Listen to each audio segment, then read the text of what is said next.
काही नाती रक्ताने जोडलेली असतात, तर काही नाती आपण स्वतःच्या विश्वासाने तयार करतो. पण विश्वासाची सर्वात धोकादायक बाजू अशी असते की तो तुटेपर्यंत आपल्याला समोरचा माणूस नेमका कोण आहे हे कधीच समजत नाही. आमच्या घरातही असंच काहीसं घडलं होतं. 5 वर्ष आम्ही एका व्यक्तीच्या प्रत्येक अश्रूवर विश्वास ठेवला, तिच्या प्रत्येक शांततेमागे दुःख आहे असं मानलं आणि तिच्यावर आलेल्या संकटाला स्वतःचं संकट समजून तिला जपलं. पण त्या 5 वर्षात आमच्या घरात जे काही हरवलं होतं त्याचं खरं कारण आमच्या अगदी जवळ बसून रोज आमच्यासोबत जेवत होतं, आमच्यासोबत रडत होतं आणि आमच्याच विश्वासाचा उपयोग स्वतःचं गुपित दडवण्यासाठी करत होतं. हे आम्हाला कळलंच नव्हतं. त्या दिवशी संध्याकाळपासूनच वातावरण विचित्र झालं होतं. आकाश पूर्ण काळवंडलं होतं आणि डोंगराच्या दिशेनं येणारा वारा आमच्या जुन्या घराच्या खिडक्या अधूनमधून हादरवत होता. मी म्हणजे काव्या, आई वैजंती, बाबा श्रीनिवास आणि वहिनी स्वरा. आम्ही चौघं जेवणाच्या खोलीत बसलो होतो. घरात वीज असूनही आईनं देवघरात 2 तेलाचे दिवे लावले होते. गेल्या 5 वर्षांपासून ती रोज संध्याकाळी ते दिवे लावत होती. तिचं एकच म्हणणं होतं, सार्थक जिथं कुठंतरी असेल, त्याच्या वाटेत अंधार पडायला नको. सार्थक माझा मोठा भाऊ होता. 5 वर्षांपूर्वी एका सकाळी तो घरातून बाहेर पडला आणि त्यानंतर पुन्हा कधीच परतला नाही. ना त्याचा दूरध्वनी लागला, ना त्याचं वाहन सापडलं, ना त्याच्या बँक खात्यातून कुठली हालचाल झाली. सुरुवातीचे काही महिने आम्ही प्रत्येक आवाजावर दार उघडायचो. प्रत्येक अनोळखी क्रमांकावरून आलेला दूरध्वनी सार्थकचाच असेल असं आईला वाटायचं. पण दिवस महिन्यात आणि महिने वर्षात बदलत गेले तसे आशेपेक्षा भीती मोठी होत गेली. बाबांनी त्यांच्या आयुष्याची जवळजवळ सगळी बचत सार्थकचा शोध घेण्यात खर्च केली होती. एका खाजगी तपासीनसाला पैसे दिले, जुन्या ओळखी वापरल्या, शहराबाहेरच्या उपचार केंद्रांपासून अपघातग्रस्तांची नोंद असलेल्या कार्यालयापर्यंत ते फिरले. शेवटी त्यांच्या हातात काहीच आलं नाही. त्यांच्या दुकानावर कर्ज चढलं आणि त्यांना ते विकावं लागलं. एकेकाळी लोकांच्या अडचणी सोडवणारे श्रीनिवास आता स्वतः औषधांच्या पुड्या मोजून वापरू लागले होते.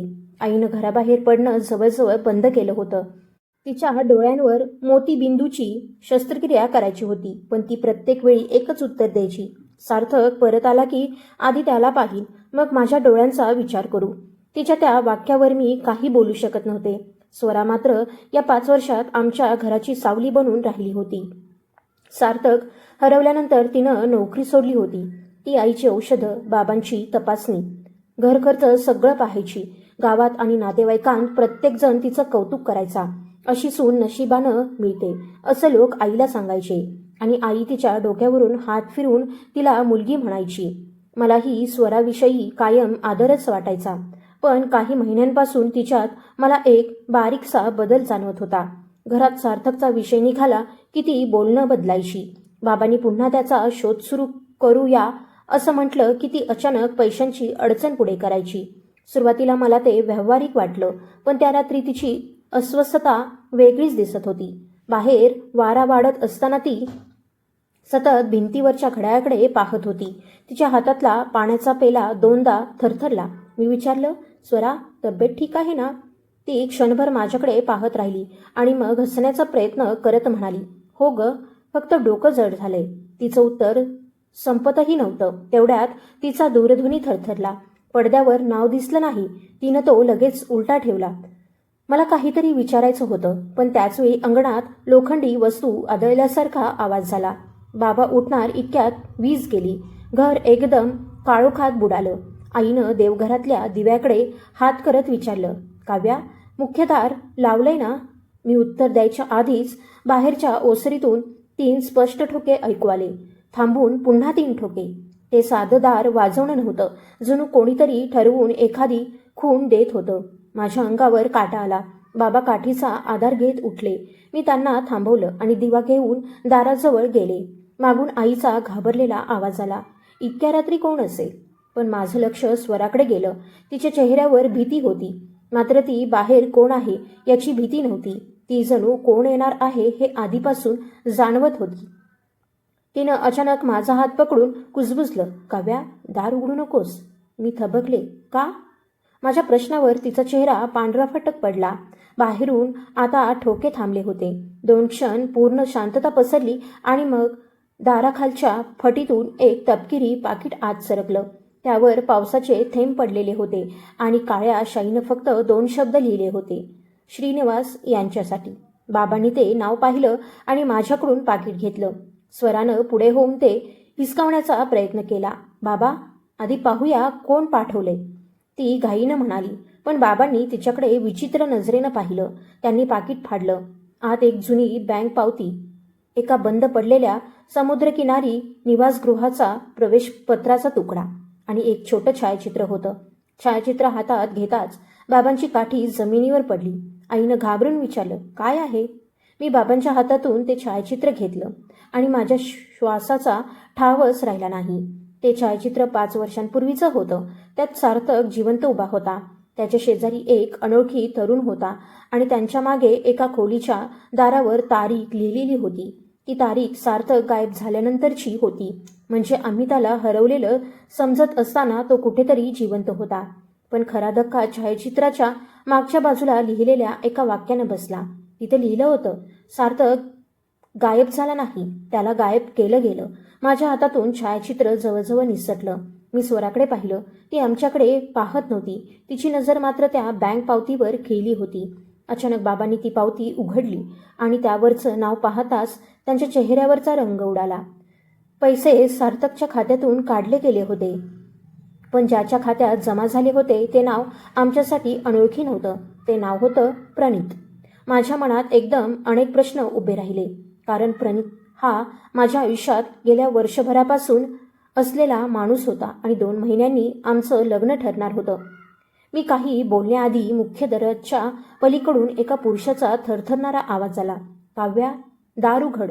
माझ्याकडे वेळ फार कमी आहे आणि स्वरा अजूनही तुमच्यासोबत असेल तर कोणावरही विश्वास ठेवू नकोस. दाराबाहेरून आलेला तो आवाज ऐकताच माझ्या हातापायातली ताकदच निघून गेल्यासारखी झाली. माझं नाव त्या अनोळखी माणसाला माहीत होतं. स्वराचं नावही माहीत होतं आणि त्यानं उच्चारलेलं शेवटचं वाक्य तर माझ्या डोक्यात घणासारखं वाजत होतं. स्वरा अजूनही तुमच्यासोबत असेल तर कोणावरही विश्वास ठेवू नकोस.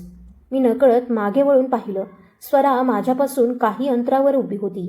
तिचा चेहरा निर्विकार ठेवण्याचा ती प्रयत्न करत होती, पण तिची बोटं एकमेकांत इतकी घट्ट अडकली होती की सांधे पांढरे पडले होते. बाबा माझ्याजवळ आले आणि कुजबुजले, दार उघडू नकोस.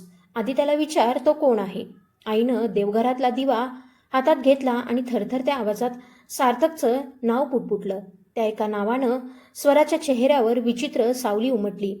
मी दाराला हात न लावता आतून विचारलं, तुम्ही कोण आहात? काही क्षण बाहेरून उत्तर आलंच नाही. फक्त पावसाचा मारा आणि पत्र्याच्या छपरावर पडणाऱ्या थेंबांचा आवाज ऐकू येत राहिला. मग दाराच्या पलीकडून काहीतरी फरशीवर घासल्याचा आवाज आला. मी खाली पाहिलं तर दाराखालून एक लहानशी पितळी चावी आत ढकलली गेली होती. ती पाहताच माझ्या छातीत धस्स झालं. त्या चावीच्या गोल कडीवर लहानपणी मी स्वतः खोडलेलं अक्षर अजूनही होतं. ती सार्थकच्या जुन्या लाकडी पेटीची चावी होती. 5 वर्षांपूर्वी तो गायब झाला तेव्हा ती चावीही त्याच्यासोबत नाहीशी झाली होती. माझ्या हातातलं दिव्याचं भांड थरथरायला लागलं. बाबा चावीकडे एकटक पाहत राहिले. ही त्याच्याकडे कशी? त्यांच्या आवाजात आशेपेक्षा भीती जास्त होती. मी पुन्हा विचारलं, ही चावी कुठून मिळाली? बाहेरून कमकुवत हसू ऐकू आलं आणि त्यानंतर आवाज आला, ती तूच मला दिली होतीस. काव्या, आठवतंय? पेटीतलं तुझं गुपित मी आईला सांगू नये म्हणून. माझ्या शरीरातून जणू विजेचा झटका गेला. ती गोष्ट माझ्या आणि सार्थकच्या व्यतिरिक्त जगात कुणालाही माहीत नव्हती. मी दाराची आतली साखळी तशीच ठेवून ते काही इंच उघडलं. बाहेरच्या अंधारातून प्रथम फक्त एक हात दिसला. मनगटावर जुन्या भाजल्याची वाकडी खूण होती. तीच खूण सार्थकला लहानपणी स्वयंपाकघरात अपघात झाल्यानंतर पडली होती. माझा श्वास वेगानं चालू लागला. मी साखळी काढली आणि दार पूर्ण उघडलं.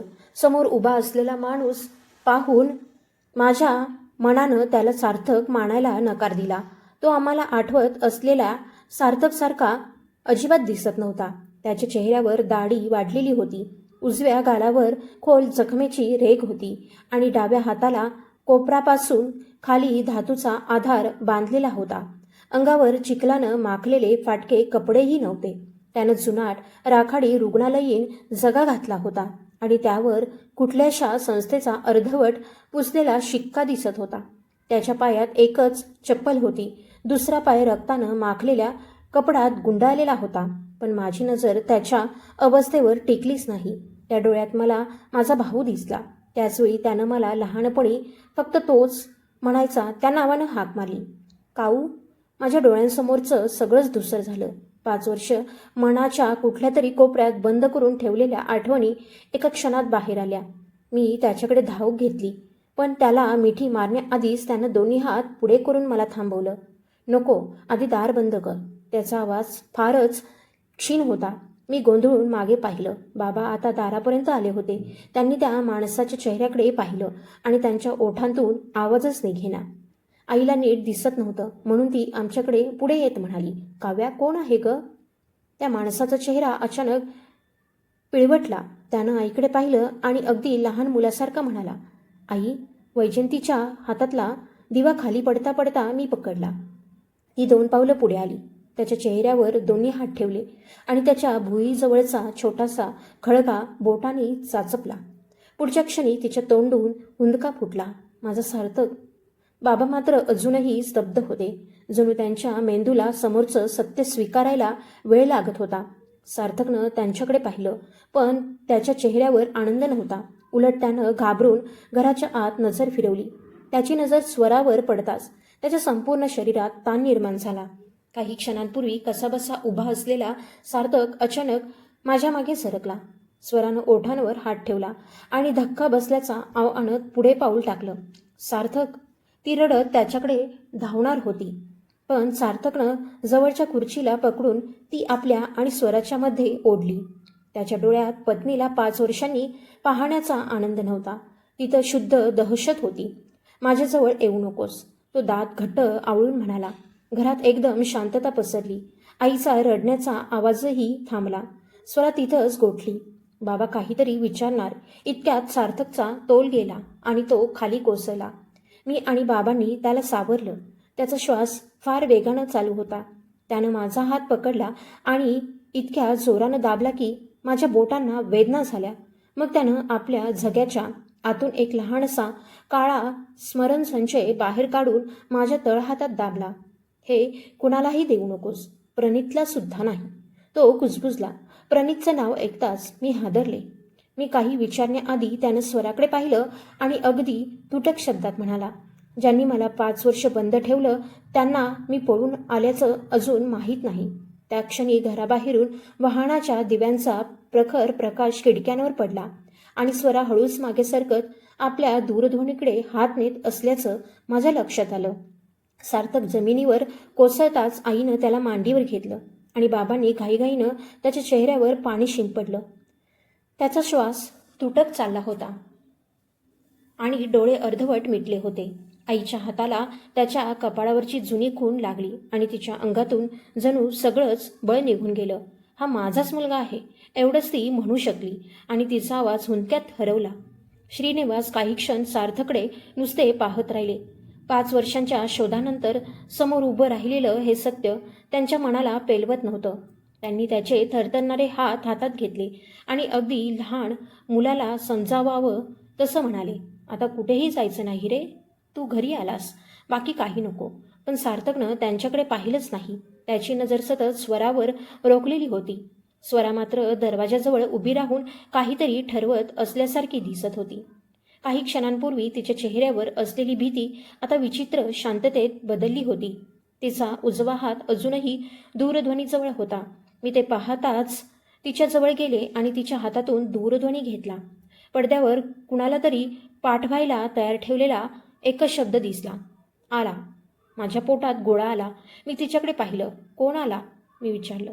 ती क्षणभर गप्प राहिली आणि मग म्हणाली, मी घाबरले होते काव्या, कुणाला तरी मदतीसाठी लिहिणार होते.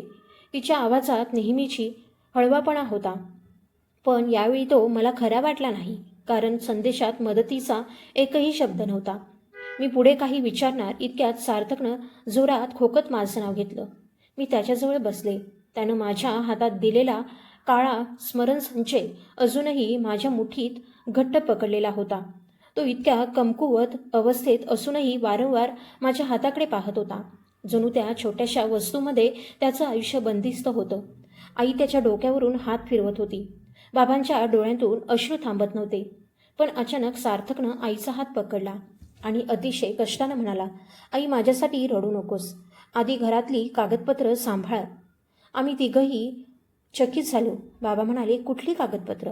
सार्थक उत्तर देण्याचा प्रयत्न करू लागला, पण शब्द तोंडातून बाहेर येण्याआधीच त्याला पुन्हा चक्कर आली. त्यावेळी स्वरानं पुढे येऊन शांत आवाजात सांगितलं, त्याला बोलू देऊ नका, आधी डॉक्टरकडे घेऊन जाऊ. तिचं म्हणणं योग्य होतं, पण सार्थकनं तिचा आवाज ऐकताच माझा हात इतका घट्ट पकडला की मला वेदना झाल्या. त्याच्या नजरेत एकच विनंती होती, तिला जवळ येऊ देऊ नकोस. त्या क्षणापासून माझ्या मनात 5 वर्षांपूर्वीच्या काही विस्कळीत गोष्टी जाग्या होऊ लागल्या. सार्थक गायब झाला. त्या आठवड्यात आम्ही सर्वजण बाबांच्या मोठ्या बहिणीच्या मुलाच्या साखरपुड्यासाठी गावाबाहेर गेलो होतो. स्वरा आणि सार्थक मात्र शेवटच्या क्षणी घरीच थांबले होते. स्वरानं सांगितलं होतं की सार्थकला अचानक कामानिमित्त काही महत्त्वाची भेट घ्यायची आहे. आम्ही परत आलो तेव्हा घर अस्ताव्यस्त होतं. कपाट उघडलेली होती आणि स्वराच्या डोक्याला पट्टी बांधलेली होती. तिनं सांगितलं होतं की रात्री 2 माणसं घरात शिरली. सार्थकनं त्यांना विरोध केला आणि त्यांनी त्याला जबरदस्तीनं वाहनात टाकून नेलं. त्या घटनेचा सर्वात मोठा पुरावा स्वरा होती. पोलिसांना घरातून काही ठसे मिळाले होते, पण नंतर तपास अचानक थंडावला. आम्हाला सांगण्यात आलं की सार्थकचा कुठलाही माग सापडत नाही. काही महिन्यांनी बाबांच्या व्यावसायिक खात्यातून मोठी रक्कम गायब झाल्याचं लक्षात आलं. त्यावेळीही आम्ही असा समज करून घेतला की घरात घुसलेल्या लोकांनीच कागदपत्र वापरून पैसे काढले असतील. स्वरानं स्वतःवर दोष घेत दिवसेंदिवस रडून आमचं मन इतकं पिळवटून टाकलं होतं की तिच्यावर शंका घेण्याचा प्रश्नच नव्हता. उलट आईनं तिच्या नावावर घरातील काही मालमत्तेची जबाबदारी दिली, जेणेकरून तिला भविष्याची भीती वाटू नये. आता मात्र सार्थकची नजर त्यानं कागदपत्रांचा केलेला उल्लेख आणि स्वराचा तो अपूर्ण संदेश एकमेकांना जोडले जाऊ लागले होते. मी स्वराचा दूरध्वनी पुन्हा पाहिला. संदेश पाठवायचा क्रमांक नावाविना जतन केलेला होता. त्यावर आधीचे संभाषण पुसलेलं होतं. मी तो क्रमांक लक्षात ठेवण्याचा प्रयत्न करत असतानाच बाहेर उभ्या वाहनाचं दार आपटल्याचा आवाज झाला. बाबांनी खिडकीतून पाहिलं आणि म्हणाले, कोणीतरी बाहेर उतरतंय. स्वराचा चेहरा पुन्हा फिकट पडला. ती पटकन माझ्याजवळ आली आणि म्हणाली, काव्या, तो दूरध्वनी मला दे. तुम्हाला काही कळत नाहीये. तिच्या आवाजात आता विनंती नव्हती, आदेश होता. मी मागे सरकले. सार्थकनं कशीबशी मान वर केली आणि बाहेरच्या दिशेनं कान देत ऐकलं. मग त्याचा श्वास अचानक वेगवान झाला. दार उघडू नका, तो म्हणाला. त्याचवेळी बाहेरून परिचित आवाज ऐकू आला, काव्या, मी प्रणीत आहे, दार उघड. माझ्या हातातून जवळजवळ दूरध्वनी निसटला, कारण काही मिनिटांपूर्वी सार्थकनं खास करून एकच गोष्ट सांगितली होती, प्रणीतवर विश्वास ठेवू नकोस. पण त्याहून मोठा धक्का पुढच्या क्षणी बसला. स्वरा माझ्याकडे न पाहता अगदी हळू आवाजात पुटपुटली, तो इतक्या लवकर इथे कसा पोहोचला? प्रणीतचा आवाज बाहेरून ऐकू येताच माझ्या मनातली बेचैनी आणखी वाढली. मी दाराकडे पाहिलं, मग स्वराकडे. काही क्षणांपूर्वीपर्यंत स्वतःला सावरून उभी असलेली स्वरा आता पूर्णपणे गोंधळलेली दिसत होती. तिच्या डोळ्यात एकाच वेळी भीती, राग आणि कुठल्या तरी हिशोबाची घाई दिसत होती.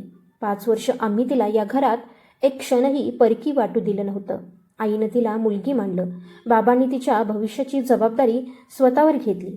मी तिच्यासोबत बहिणीसारखी राहिले. सार्थकचं नाव निघालं की तिच्या डोळ्यात पाणी यायचं आणि आम्ही ते तिच्या प्रेमाचं चिन्ह मानायचो. पण आज तोच सार्थक जिवंत तिच्यासमोर पडला होता आणि तिच्या चेहऱ्यावर आनंदाचा किंचितही ठसा नव्हता. उलट ती अशा माणसासारखी दिसत होती ज्याचा जुना गुन्हा अचानक दार ठोठावत परत आला होता. सार्थकला शुद्ध ठेवणं गरजेचं होतं. मी बाबांना पाणी आणायला सांगणार इतक्यात स्वरा वेगानं पुढे झाली. मी आणते, ती म्हणाली, पण तिच्या त्या अचानक तत्परतेनं मला अजूनच संशय आला. मी तिला थांबवलं. नको, तू इथंच थांब. माझ्या आवाजातला कडकपणा ऐकून ती चकित झाली. मी स्वतः स्वयंपाकघरातून कोमट पाणी आणि जुनी शाल घेऊन आले. आईनं सार्थकच्या ओठांवर थोडं पाणी लावलं. 2 घोट घेतल्यावर त्याचा श्वास थोडा स्थिर झाला. बाबांनी त्याचा हात धरून विचारलं, तुला कोणी रोखून ठेवलं होतं का? सार्थकच्या पापण्या थरथरल्या, पण त्यानं उत्तर दिलं नाही. त्यानं फक्त माझ्याकडे पाहिलं आणि मग माझ्या मुठीतल्या काळ्या स्मरणसंचयाकडे. त्या नजरेत मला स्पष्ट इशारा दिसला. मी तो हळूच माझ्या अंगरख्याच्या खिशात ठेवला. नेमक्या त्याचवेळी दारावर पुन्हा ठोका पडला. काव्या, उघड, मी एकटाच आहे, प्रणीत बाहेरून म्हणाला. माझ्या मनात प्रश्नांचं वादळ सुरू झालं. मी त्याला बोलावलं नव्हतं. घरात काय घडलं हे त्याला माहीत असण्याचं कारणच नव्हतं. तरी तो इतक्या रात्री अशा हवामानात अगदी योग्य वेळी आमच्या दाराशी कसा पोहोचला? मी स्वराकडे पाहिलं. तिची नजर खाली होती, पण तिच्या चेहऱ्यावर आता पहिल्यासारखी भीती नव्हती. जणू कुणीतरी येण्याची ती वाटच पाहत होती. मी लगेच तिचा दूरध्वनी उघडला. नुकताच तयार केलेला आला हा संदेश अजूनही पाठवलेला नव्हता. काही क्षणांपूर्वीच त्या अज्ञात क्रमांकावरून आलेला संदेश पुसला गेला होता. पडद्यावर फक्त सूचना उरली होती. संदेश हटवला. माझ्या अंगावर काटा आला. स्वरा, हा क्रमांक कोणाचा आहे? मी विचारलं. ती माझ्याकडे न पाहता म्हणाली, मला माहीत नाही. तिचं उत्तर संपण्याआधीच सार्थकनं अचानक मान वर केली. त्याच्या चेहऱ्यावर वेदनेपेक्षा संताप जास्त होता. त्यानं स्वराकडे बोट दाखवण्याचा प्रयत्न केला, पण हात अर्ध्यावरच थरथरला. आई त्याला शांत करत होती, तरी त्याची नजर तिच्यावरून हटत नव्हती. मग त्यानं फार कष्टानं 2 शब्द उच्चारले, तिचं ऐकू नका. खोलीत एकदम शांतता पसरली. स्वराचा चेहरा बदलला. तो अशा अवस्थेत आहे त्याला स्वतःचंही भान नाही. ती घाईनं म्हणाली, पण सार्थकचा राग पाहून मला तसं वाटत नव्हतं. बाबा हळूहळू उठले आणि स्वरासमोर उभे राहिले. सार्थक गायब झाला त्या रात्री नेमकं काय झालं होतं? त्यांनी शांतपणे विचारलं. स्वरानं लगेच जुनंच उत्तर द्यायला तोंड उघडलं, पण बाबा मध्येच म्हणाले, यावेळी नीट विचार करून बोल. इतक्या वर्षात मी बाबांना तिच्याशी त्या आवाजात बोलताना कधीच पाहिलं नव्हतं. स्वरा काही क्षण गप्प राहिली. मग तिनं रडायला सुरुवात केली, पण तिच्या डोळ्यांतून अश्रू येण्यापूर्वीच सार्थक अचानक विचित्र आवाजात हसू लागला. ते हसू इतकं कोरडं आणि वेदनादायक होतं की माझ्या अंगावर शहारे आले. तिचं रडणं तो तुटक श्वास घेत म्हणाला, याच रडण्यावर तुम्ही सगळ्यांनी विश्वास ठेवला. आईनं त्याच्याकडे अविश्वासाने पाहिलं. स्वरा मात्र त्या क्षणी मागे सरकली. तिच्या पाठीमागे असलेल्या लाकडी कपाटाला धक्का लागला आणि त्यावर ठेवलेली जुनी कागदांची पेटी खाली पडली. पेटी उघडताच आतून काही बँकेची जुनी पत्र आणि मालमत्तेचे कागद बाहेर घसरलेले. सार्थकची नजर त्या कागदांवर पडली आणि त्याच्या चेहऱ्यावर भीती उमटली. तो माझ्याकडे वळून म्हणाला, काव्या, त्या कागदांमध्ये माझी सही शोध. मी एक कागद उचलला आणि पहिल्याच पानावरचं नाव पाहून थबकले. तो आमच्या जुन्या घराच्या हक्कांतरणाचा दस्तऐवज होता आणि त्यावर सार्थकची सही होती. पण तारीख पाहताच माझ्या पायाखालची जमीन सरकली. ती सही सार्थक गायब झाल्यानंतर जवळजवळ 2 वर्षांनी करण्यात आली होती. बाबांच्या तोंडून शब्दच फुटेना. आईच्या हातातून सार्थकचा हात निसटला. मी स्वराकडे पाहिलं. आता तिच्या चेहऱ्यावर भीती उरली नव्हती. तिच्या डोळ्यात काहीतरी कठोर दिसत होतं. त्याचवेळी बाहेरून प्रणीतचा आवाज पुन्हा आला, पण यावेळी त्याचा सूर बदललेला होता. स्वरा, वेळ संपतोय, दार उघड. प्रणीतनं बाहेरून स्वराचं नाव घेतल्याबरोबर खोलीतलं सगळं वातावरण बदललं. काही क्षणांपूर्वीपर्यंत आम्हाला सार्थकच्या परतण्याचा धक्का सावरताही येत नव्हता आणि आता घराच्या दाराबाहेर उभा असलेला माझा होणारा नवरा स्वराला थेट हाक मारत होता. मी स्वराकडे पाहिलं. तिच्या चेहऱ्यावरचं आवरण त्या क्षणी पूर्णपणे गळून पडलं. ती काहीतरी बोलण्यासाठी ओठ उघडत होती, पण आवाज बाहेर येत नव्हता. बाबा अजूनही हातात तो हक्कांतरणाचा कागद धरून उभे होते. आई सार्थकच्या शेजारी बसून त्याचा खांदा सांभाळत होती. मला मात्र त्या कागदावरची बनावट वाटणारी सही, स्वराचा गुप्त संदेश, प्रणीतचं अचानक दाराशी येणं आणि सार्थकनं त्याच्यावर विश्वास ठेवू नकोस असं सांगणं, या सगळ्या गोष्टी एकमेकांशी जोडलेल्या वाटू लागल्या. मी दार उघडण्याऐवजी आतूनच विचारलं, प्रणीत, तुला इथं यायला कोणी सांगितलं? बाहेर काही क्षण शांतता राहिली. मग तो म्हणाला, तुझा दूरध्वनी लागत नव्हता. काळजी वाटली म्हणून आलो. माझ्या हातात माझा दूरध्वनीच होता. आणि त्यावर त्याचा एकही न आलेला संपर्क दिसत नव्हता. माझ्या पाठीवरून थंड लहर गेली. मी उत्तर देण्याआधी सार्थकनं खुर्चीचा आधार घेत शरीर थोडं वर उचललं. त्याच्या चेहऱ्यावर वेदना स्पष्ट दिसत होत्या, तरी त्याची नजर दरवाजावर नव्हती. तो स्वराकडे पाहत होता. स्वरा ते सहन करू शकली नाही. ती अचानक गुडघ्यावर बसली. आई दचकली. बाबा तिच्याकडे वळले. स्वरा दोन्ही हातांनी स्वतःचं डोकं धरून म्हणाली, मला हे असं व्हावं असं नव्हतं. ते शब्द ऐकताच माझं काळीज धडधडलं. काय व्हावं असं नव्हतं? मी थेट विचारलं. तिनं माझ्याकडे पाहिलंही नाही. तिच्या डोळ्यांतून आता खरोखर अश्रू वाहत होते, पण त्या अश्रूंमुळे माझा संशय कमी होण्याऐवजी वाढत होता. बाबा तिच्याजवळ आले आणि अतिशय शांत आवाजात म्हणाले, स्वरा, 5 वर्ष आम्ही तुझ्या प्रत्येक शब्दावर विश्वास ठेवला. आता एकही शब्द लपवायचा नाही. ती काही बोलली नाही. सार्थकनं मात्र भिंतीला हात देत उभं राहण्याचा प्रयत्न केला. मी त्याला थांबवायला गेले तर त्यानं माझा हात बाजूला केला. तो अजूनही पूर्ण शुद्धीवर नव्हता, पण जणू इतकी वर्ष मनात साठवून ठेवलेल्या एका क्षणासाठीच त्यानं स्वतःला जिवंत ठेवलं होतं. तो सावकाश स्वराच्या दिशेनं पाहत म्हणाला, तिला विचार, 2 वर्षांपूर्वी माझी सही कुठून आली? स्वरानं डोकं वर केलं. तिच्या डोळ्यात भीती परत आली. बाबा हातातला दस्तऐवज तिच्यासमोर धरत म्हणाले, हा कागद तू पाहिलायस का? ती काही क्षण तो कागद पाहत राहिली. मग तिचे ओठ थरथरले. मला माफ करा, एवढंच ती म्हणाली. आईच्या चेहऱ्यावरचा भाव पाहवत नव्हता. कशासाठी माफी? तिनं विचारलं. स्वरा रडतच मागे सरकली. मी सगळं केलं नाही. सुरुवात माझ्याकडून झाली, पण नंतर सगळं माझ्या हाताबाहेर गेलं. माझं डोकं गरगरलं. कशाची सुरुवात? मी ओरडले, पण स्वरा अजूनही स्पष्ट बोलत नव्हती. त्याचवेळी बाहेरून प्रणितनं पुन्हा दार ठोठावलं. यावेळी त्याचा आवाज कडक झाला होता. काव्या, दार उघड. घरात सार्थक असेल तर परिस्थिती तुझ्या समजण्यापेक्षा जास्त गंभीर आहे. हे ऐकताच सार्थकच्या चेहऱ्यावर संताप उमटला. त्यानं जमिनीवर पडलेल्या कागदांपैकी एक पान उचललं आणि माझ्यासमोर फेकलं. त्या पानावर एका खाजगी पुनर्वसन केंद्राचं नाव आणि 5 वर्षांपूर्वीची नोंद होती. रुग्णाच्या जागी मात्र सार्थकचं नाव नव्हतं, दुसरंच नाव होतं आणि संपर्क व्यक्ती म्हणून स्वराची सही होती. मी तिच्याकडे पाहिलं. ती आता पूर्णपणे कोसळली होती. तो अपघात होता, ती वारंवार म्हणत होती. मी फक्त काही दिवस त्याला दूर ठेवायचं ठरवलं होतं. सार्थकनं एक विचित्र कटू हसू केलं. काही दिवस?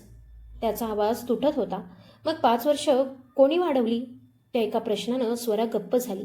बाबांनी तिच्याकडे पाहत विचारलं, सार्थकला त्या केंद्रात तू पाठवलंस? स्वरा उत्तर देण्याआधीच बाहेरून काच फुटल्याचा आवाज आला. आम्ही सगळे दचकून मागे वळलो. घराच्या बाजूच्या खिडकीतून कोणीतरी आत शिरण्याचा प्रयत्न करत होतं. मी घाबरून सार्थककडे पाहिलं. त्यानं ताबडतोब माझ्या खिशाकडे बोट दाखवलं.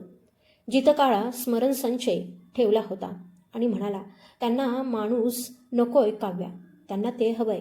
त्या क्षणी स्वरानं पहिल्यांदाच माझ्या डोळ्यात सरळ पाहिलं आणि कुजबुजली. ते प्रणितला मिळालं तर आपण कुणीही जिवंत राहणार नाही. सार्थकनं स्वराकडे रोखलेली नजर एक क्षणही हलवली नाही. त्याच्या चेहऱ्यावर भीती नव्हती, पण 5 वर्ष मनात साठवून ठेवलेला राग आणि तुटलेला विश्वास स्पष्ट दिसत होता. त्यानं माझ्याकडे पाहिलं आणि खडखडीत आवाजात म्हणाला, काव्या, तिला विचार, मी जिवंत परत आल्यावर ती एवढी का घाबरली? आणि हेही विचार की माझ्या गायब होण्याच्या दुसऱ्याच दिवशी माझ्या नावानं कागद तयार करण्याची इतकी घाई तिला का होती? आईनं स्वराकडे पाहिलं तर बाबा हातातले दस्तऐवज घट्ट पकडून उभे राहिले. स्वरा काही बोलणार इतक्यात सार्थकनं पुढे सांगायला सुरुवात केली. त्या रात्री घरात कुणी घुसलं नव्हतं. चोरीही झाली नव्हती. मला स्वरानं स्वतःहून एका जुन्या दगडखाणीच्या गोदामात नेलं होतं. तिनं सांगितलं होतं की बाबांच्या कर्जाबद्दल काही महत्त्वाचे कागद तिथं ठेवले आहेत आणि ते पाहणं गरजेचं आहे. मला तिच्यावर इतका विश्वास होता की मी एकही प्रश्न विचारला नाही. पण तिथं पोहोचल्यावर मला 2 माणसं दिसली. त्यापैकी एकाला मी आधी कधीच पाहिलं नव्हतं आणि दुसऱ्याचा आवाज मला ओळखीचा वाटला. मी काही समजून घेण्याआधी माझ्या तोंडावर कापड दाबलं गेलं. शुद्ध आली तेव्हा मी एका बंद खोलीत होतो. खिडकी नव्हती, बाहेरचं काही दिसत नव्हतं आणि माझ्या नावाऐवजी मला दुसऱ्याच नावानं हाक मारली जात होती. आईनं थरथरत विचारलं, मग तू 5 वर्ष कुठे होतास? सार्थकच्या डोळ्यात वेदना दाटल्या. मला एका खाजगी उपचार केंद्रात खोट्या कागदांवर भरती केलं होतं. माझी मानसिक अवस्था बिघडली आहे, मी हिंसक आहे आणि कुटुंबाला धोका आहे असं नोंदवलं होतं. मला औषधं दिली जायची, इतकी की दिवस, महिने आणि वर्ष कधी गेली तेही समजायचं नाही. काही वेळा मला स्वतःचं नावही आठवत नव्हतं. माझ्या अंगावर काटा आला. मी स्वराकडे वळले. तुझी सही त्या नोंदीवर का आहे? स्वरा रडत म्हणाली, मी फक्त कागदावर सही केली होती. मला वाटलं होतं काही दिवसांनी त्याला परत आणतील. सार्थकनं कटू हसू केलं. काही दिवस? तो म्हणाला, माझ्या खात्यातले पैसे संपेपर्यंत, बाबांच्या घरावर हक्क बदलून होईपर्यंत, की माझ्या नावावरचे हिस्से दुसऱ्यांच्या ताब्यात जाईपर्यंत. बाबा जणू दगडासारखे उभे राहिले. त्यांच्या हातातला कागद खाली घसरला. सार्थकनं पुढे सांगितलं, सुरुवातीला मला वाटलं तू एकटी आहेस, पण 2 वर्षांपूर्वी मला काही क्षण पूर्ण शुद्ध आली होती. त्या केंद्राच्या मागच्या कार्यालयात मला माझी कागदपत्र दिसली. त्यात माझी खोटी सही, माझ्या खात्यांची माहिती आणि नियमित येणाऱ्या पैशांच्या नोंदी होत्या. तिथंच मला पहिल्यांदा प्रणितचं नाव दिसलं. माझ्या कानात जणू काहीच ऐकू येईनेसं झालं. प्रणित? मी पुटपुटले. सार्थकनं माझ्याकडे पाहिलं. त्याच्या नजरेत माझ्यासाठी दया होती. हो, पण मला तेव्हा तो कोण आहे हे माहीत नव्हतं. काही महिन्यांपूर्वी केंद्रात नवीन संगणक बसवण्यात आला. तिथल्या एका कर्मचाऱ्यानं मला मदत केली. आम्ही काही नोंदी एका स्मरण संचयात उतरवल्या. त्यात पैशांचे व्यवहार, खोटे वैद्यकीय दाखले आणि माझ्या नावावर तयार केलेले कागद आहेत. माझा हात नकळत खिशावर गेला. तोच काळा स्मरण संचय माझ्याकडे होता. स्वरा ते पाहताच घाबरून उठली. काव्या, ते उघडू नकोस. तुला पूर्ण गोष्ट माहीत नाही. मी तिच्याकडे संतापानं पाहिलं. मग सांग पूर्ण गोष्ट. ती काही क्षण गप्प राहिली. तिच्या चेहऱ्यावर अपराधीपणापेक्षा आता वेगळीच अस्वस्थता दिसत होती. सार्थकला कायमचं दूर ठेवायचं माझं ठरलेलं नव्हतं, ती म्हणाली. मला फक्त त्याची सही हवी होती. पैशांची अडचण होती, पण प्रणितनं सगळं बदललं. बाहेर उभ्या असलेल्या प्रणितनं हे ऐकलं की नाही माहीत नव्हतं. मात्र पुढच्या क्षणी खिडकीची फुटलेली काच आणखी आत कोसळली आणि काळ्या हातमोज्यातला एक हात आत शिरला. सार्थकनं मला ताबडतोब मागे ओढलं. हा प्रणित नाही, तो घाबरून म्हणाला. प्रणित जर दाराबाहेर असेल तर खिडकीतून आत येणारा कोण आहे? खिडकीतून आत शिरणारा काळ्या हातमोज्यातला हात पाहताच बाबा पुढे सरसावले आणि जवळची जड खुर्ची खिडकीसमोर ओढून ठेवली. बाहेर प्रणित अजूनही दार ठोठावत होता, पण आता कुणालाच त्याच्यावर विश्वास ठेवायची हिंमत होत नव्हती. सार्थकनं स्वराकडे पाहत थकलेल्या आवाजात विचारलं, तू हे सगळं केलंस? माझ्या नावावर खोटे कागद तयार केलेस? मला त्या केंद्रात टाकलं, मग 5 वर्ष इथंच का राहिलीस? ज्याच्यासाठी हे सगळं केलंस त्याच्यासोबत का गेली नाहीस? त्या प्रश्नानं स्वराच्या चेहऱ्यावरचा उरलेला धीरही तुटला. ती हळूहळू जमिनीवर बसली. काही क्षण ती फक्त स्वतःच्या हातांकडे पाहत राहिली आणि मग अगदी मंद आवाजात म्हणाली, कारण मी ज्या माणसासाठी सगळं केलं त्यानं मला कधीच आपलं मानलं नव्हतं. माझ्या अंगावर काटा आला. आईनं संतापून विचारलं, मग कोणासाठी आमच्या मुलाचं आयुष्य उद्ध्वस्त केलंस? स्वरा डोळे मिटून म्हणाली, सार्थकच्या नावावरचा व्यावसायिक हिस्सा, बाबांच्या जुन्या जमिनीचे हक्क आणि त्याच्या खात्यातली रक्कम मिळवण्यासाठी मला वापरले गेलं. सुरुवातीला मला सांगितलं गेलं की सार्थक काही महिन्यांसाठी दूर राहिला तर त्याच्या नावावरची आर्थिक जबाबदारी माझ्याकडे येईल. मी कर्जात बुडाले होते. माझ्यावर काही लोकांचा दबाव होता. मला वाटलं होतं कागदांवर सही करून काही पैसे मिळतील आणि नंतर सगळं पूर्वीसारखं करता येईल. पण सार्थकला केंद्रात टाकल्यानंतर सगळंच बदललं. बाबा तिच्याकडे पाहतच राहिले. कर्ज? ते कठोरपणे म्हणाले, 5 वर्षात एकदाही आम्हाला सांगितलं नाहीस? स्वरानं मान खाली घातली. कारण ते साधं कर्ज नव्हतं. मी सार्थकच्या नकळत त्याच्या नावाचा वापर करून एका बनावट गुंतवणुकीत पैसे टाकले होते. पैसे बुडाले. मग मला धमक्या येऊ लागल्या. त्याच काळात प्रणित माझ्या संपर्कात आला. माझा श्वास अडखळला. प्रणित तुला तेव्हापासून ओळखतो? मी विचारलं. स्वरानं माझ्याकडे पाहिलं आणि त्या एका नजरेनं माझ्या मनातलं शेवटचं सुरक्षित ठिकाणही उद्ध्वस्त झालं. हो, तुला भेटण्याच्या खूप आधीपासून. माझ्या पायाखालची जमीन सरकल्यासारखी झाली. ती पुढे म्हणाली, त्यावेळी तो स्वतःचं खरं नावही वापरत नव्हता. त्यानं मला सांगितलं की माझं कर्ज मिटवायचं असेल तर सार्थकच्या काही कागदांवर सही मिळवावी लागेल. मला वाटलं होतं फक्त आर्थिक फसवणूक आहे, पण एकदा सार्थकला त्या केंद्रात नेल्यावर मला समजलं की त्याला बाहेर येऊच द्यायचं नाही. असा त्यांचा विचार होता. मी विरोध केला तेव्हा प्रणितनं माझ्यावरच पुरावे तयार केले. सार्थकच्या प्रवेशपत्रावर माझी सही होती. खोट्या वैद्यकीय कागदांमध्ये माझं नाव होतं आणि काही पैशांचे व्यवहार माझ्या खात्यातून झाले होते. मी पोलिसांकडे गेले असते तर पहिली अटक माझीच झाली असती. सार्थकचा चेहरा संतापानं ताट झाला. म्हणून तू शांत राहिलीस? स्वरा त्याच्याकडे पाहून रडत म्हणाली. नाही, सुरुवातीला मी तुला बाहेर काढण्याचा प्रयत्न केला, पण मला सांगण्यात आलं की मी पुन्हा त्या केंद्राजवळ गेले तर तुझा मृत्यू अपघातासारखा दाखवला जाईल. त्यानंतर त्यांनी माझ्याकडून घरातच राहण्याची अपेक्षा केली.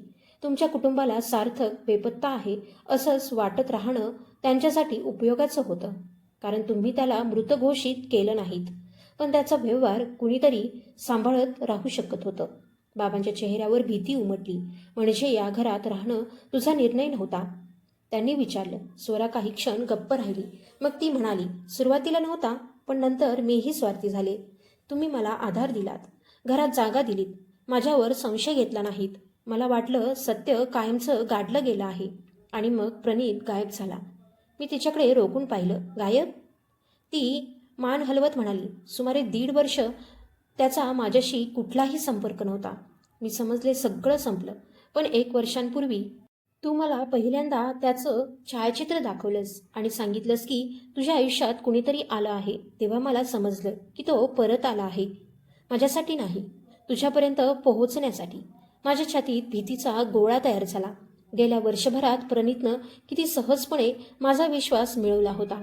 बाबांच्या व्यवसायाबद्दल किती प्रश्न विचारले होते आणि घराच्या जुन्या कागदपत्रांची मला माहिती आहे का हे किती वेळा सहज बोलता बोलता जाणून घेतलं होतं.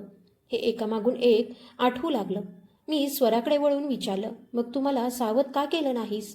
ती कडवटपणे हसली, कारण त्याच्याकडे माझ्याविरुद्ध पुरावे होते आणि तो म्हणाला होता, काव्याला काही सांगितलंस तर सार्थक कुठे आहे हे तुला दुसऱ्या दिवशी शवगृहात कळेल.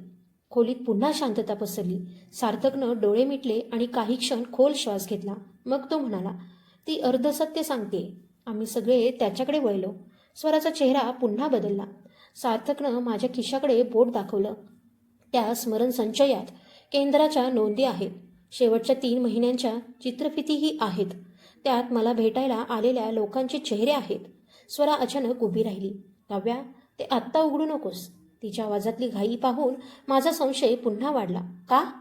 मी विचारलं. ती उत्तर देण्याआधी सार्थकनं माझ्याकडे पाहत म्हणाला, कारण शेवटच्या चित्रफितीत प्रणित एकटा आलेला नाही. त्या क्षणी घराच्या मागच्या दरवाजाची कडी हलवल्याचा आवाज आला. स्वरा पांढरी फटक पडली आणि कुजबुजली. तो दुसरा माणूस आपल्या घरातलाच आहे. आपल्या घरातलाच आहे? स्वराच्या तोंडून ते शब्द बाहेर पडताच काही क्षण माझा मेंदू सुन्न झाला. बाबा श्रीनिवास, आई वैजंती आणि मी एकाच वेळी तिच्याकडे पाहिलं. सार्थक मात्र अजिबात चकित झाला नाही. जणू त्याला हे आधीपासून माहीत होतं. तो थकलेल्या आवाजात म्हणाला, ती घरात राहणाऱ्या माणसाबद्दल बोलत नाहीये. या घरात सतत ये जा करणाऱ्या माणसाबद्दल बोलतेय. माझ्या मनात एकाच क्षणी प्रणितचा चेहरा उभा राहिला. बाहेर अजूनही तो दार उघडण्यासाठी आवाज देत होता आणि खिडकीच्या बाजूला असलेली हालचाल अचानक थांबली होती. सार्थकनं मला स्मरणसंचय संगणकाला जोडायला सांगितलं. मी बाबांचा जुना संगणक सुरू केला. स्वरा मला थांबवण्यासाठी पुढे आली, पण बाबांनी तिचा मार्ग अडवला. आज कुणीही काही लपवणार नाही, ते म्हणाले. स्मरणसंचय उघडताच अनेक नोंदी, चित्रफिती आणि आर्थिक व्यवहारांची कागदपत्र दिसली. पहिली चित्रफीत सुरू केली आणि माझ्या शरीरातला प्रत्येक स्नायू ताठ झाला. उपचार केंद्राच्या एका बंद खोलीत सार्थक खुर्चीवर बसलेला होता. त्याच्यासमोर प्रणित उभा होता, पण त्याच्या शेजारी दिसणारा दुसरा चेहरा आम्हाला अजिबात परिचित नव्हता. स्वरा मात्र तो पाहताच खाली बसली. माधव. तिच्या तोंडून नाव निसटलं. सार्थक म्हणाला, हा त्या सगळ्या व्यवहारांचा खरा सूत्रधार आहे. प्रणित त्याच्यासाठी काम करत होता. पुढची नोंद उघडली आणि आणखी भयंकर गोष्ट समोर आली. सार्थकच्या नावावर बनावट मानसिक आजाराची कागदपत्र तयार करून त्याला कायदेशीर निर्णय घेण्यास असक्षम दाखवण्यात आलं होतं. त्यानंतर त्याच्या हिस्स्यातील मालमत्ता वेगवेगळ्या खोट्या संस्थांकडे वळवण्याचा प्रयत्न सुरू झाला होता. स्वराची भूमिका सुरुवातीच्या फसवणुकीपुरती होती, पण ती मागे हटू लागल्यानंतर माधवनं तिच्याच सह्या आणि आर्थिक व्यवहार तिच्याविरुद्ध वापरून तिला गप्प ठेवलं होतं. तरीही तिचा गुन्हा कमी होत नव्हता. तिनं पैशासाठी सार्थकला त्या केंद्रात पोहोचवायला मदत केली होती आणि नंतर 5 वर्ष सत्य लपवलं होतं. आईच्या डोळ्यांतून शांतपणे अश्रू वाहत होते. तू आम्हाला एकदा तरी सांगू शकली असतीस, ती स्वराला म्हणाली. स्वरानं मान खाली घातली. प्रत्येक दिवस सांगायचं ठरवलं आणि प्रत्येक दिवस स्वतःला वाचवणं निवडलं. त्या उत्तरानं माझ्या मनात तिच्याबद्दल उरलेली दयाही संपली. तेवढ्यात सार्थकनं मला दुसरी चित्रफीत उघडायला सांगितलं. त्या चित्रफितीत प्रणित आणि माधव बोलत होते. आवाज स्पष्ट नव्हता, पण एका वाक्यानं माझ्या छातीत धस्स झालं. माझ्याशी प्रणितची ओळख योगायोगानं झालेली नव्हती. त्याला माझ्याशी जवळीक वाढवण्याचं काम दिलं गेलं होतं. कारण बाबांच्या जुन्या मालमत्तेची मूळ कागदपत्र कुठं आहेत हे घरातल्या लोकांपैकी मला माहीत असण्याची शक्यता सर्वाधिक होती. गेल्या वर्षभरातल्या प्रत्येक भेटीचा, प्रत्येक गोड बोलण्याचा आणि माझ्या भविष्याबद्दल त्यानं रंगवलेल्या प्रत्येक स्वप्नांचा अर्थ एका क्षणात बदलला. मला रडूही आलं नाही, फक्त स्वतःची चीड आली. बाहेरून प्रणित पुन्हा ओरडला, काव्या, त्यांचं काहीही ऐकू नकोस, दार उघड. पण यावेळी मी दाराकडे गेले, ते त्याला आत घेण्यासाठी नव्हे. मी घरातल्या देखरेख कॅमेऱ्याची ध्वनिमुद्रण व्यवस्था सुरू केली आणि दारातून स्पष्ट आवाजात विचारलं, प्रणित, तुला माधव कुठे आहे हे माहीत आहे का? बाहेर अचानक शांतता पसरली. काही क्षणांनी त्यानं उत्तर दिलं, मला कुठल्या माधवबद्दल बोलतेस तेच माहीत नाही. त्याच क्षणी खिडकीच्या बाहेरून वाहन सुरू झाल्याचा आवाज आला. सार्थक ओरडला, तोच आहे, मागच्या बाजूनं निघतोय. बाबांनी कोणालाही बाहेर जाऊ दिलं नाही. मी ताबडतोब आपत्कालीन मदतीसाठी संपर्क केला आणि स्मरणसंचयातील नोंदी सुरक्षित ठिकाणी प्रत केल्या. प्रणितला बहुधा परिस्थिती हाताबाहेर गेल्याचं जाणवलं. काही मिनिटात त्याचं वाहनही निघून गेलं.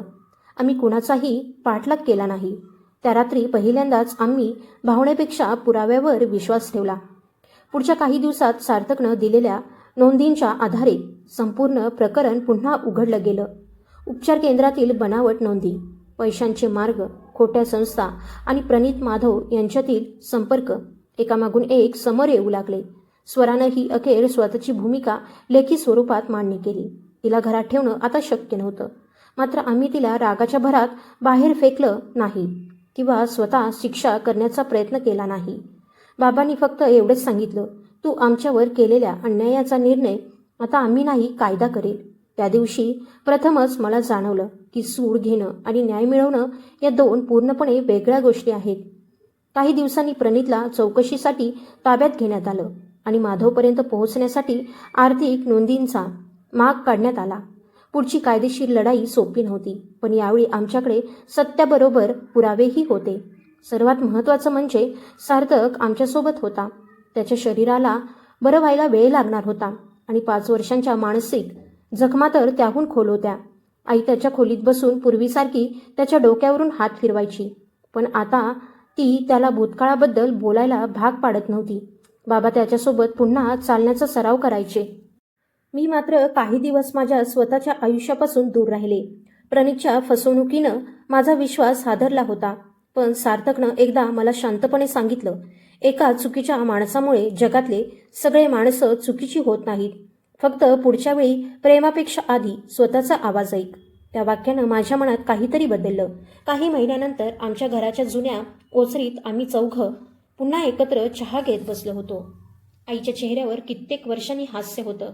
बाबांच्या आवाजात पुन्हा आत्मविश्वास आला होता आणि सार्थक अजूनही काठीच्या आधारानं चालत असला तरी त्याच्या डोळ्यात आता भीती नव्हती. आमचं आयुष्य पूर्वीसारखं झालं नव्हतं आणि कदाचित कधीच होणार नव्हतं. पण आम्हाला पूर्वीसारखं आयुष्य नकोही होतं. कारण त्या 5 वर्षांनी आम्हाला एक गोष्ट शिकवली होती. विश्वास म्हणजे डोळं बंद करणं नव्हे. प्रेमाच्या नात्यातही प्रश्न विचारण्याचा हक्क जिवंत ठेवावा लागतो. कारण खोटं कितीही व्यवस्थित रचलेलं असलं तरी त्याला सतत नवी खोटी कारणं लागतात. सत्याला मात्र एक दिवस फक्त एक पुरावा पुरतो. त्या रात्री आमच्या दाराशी परत आलेला सार्थक हा फक्त हरवलेला मुलगा किंवा भाऊ नव्हता. तो आमच्या आयुष्यातून हरवलेली सत्य पाहण्याची ताकद परत घेऊन आला होता. तुम्ही ही कथा कुठून ऐकत आहात आणि या कथेतल्या कोणत्या वळणानं तुम्हाला सर्वात मोठा धक्का दिला ते अभिप्रायात नक्की लिहा. कथा आवडली असेल तर ती इतरांपर्यंत पोहोचवा. आणि अशाच नव्या मराठी कथा ऐकण्यासाठी वाहिनीची सदस्यता घ्या. तुमच्या पाठिंब्यामुळे अशा कथा आणखी प्रभावीपणे मांडण्याची प्रेरणा मिळते. ही कथा केवळ मनोरंजन, जागरूकता आणि मूल्याधारित संदेशासाठी तयार केलेली काल्पनिक कथा आहे. यातील पात्र, प्रसंग, संस्था आणि घडामोडी काल्पनिक आहेत. त्यांचा कोणत्याही प्रत्यक्ष व्यक्ती, ठिकाण किंवा घटनेशी संबंध मांडू नये. कोणत्याही प्रकारचा गुन्हा, फसवणूक किंवा हिंसक कृती योग्य ठरवणं हा या कथेचा उद्देश नाही. धन्यवाद.